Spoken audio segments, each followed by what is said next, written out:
અંકલેશ્વરમાં પીરામણ ગામની સીમમાંથી ભરૂચ એલસીબીના સ્ટાફે ₹1.93 લાખનો વિદેશી દારૂનો જથ્થો ઝડપી પાડી બે કુખ્યાત બુટલેગરને વોન્ટેડ જાહેર કરી વધુ તપાસ હાથ ધરી છે।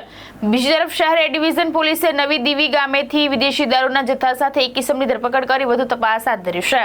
ભરૂચ એલસીબી પોલીસની ટીમ અંકલેશ્વર વિસ્તારમાં પેટ્રોલિંગમાં હતી તે દરમિયાન કાગડીવાડમાં રહેતો સુજાદ ખાન, બસીર ખાન પઠાણ અને તેની સાથીદાર શાહરૂખ પઠાણે વિદેશી દારૂનો જથ્થો પીરામણ ગામની સીમમાંથી સુરતી ભાગોળથી ઉમરવાડા તરફ જતા રોડની બાજુમાં તળાવની પાસે જાડીમાં વિદેશી દારૂનો જથ્થો સંતાડી રાખ્યો હોવાની બાતમી મળી હતી।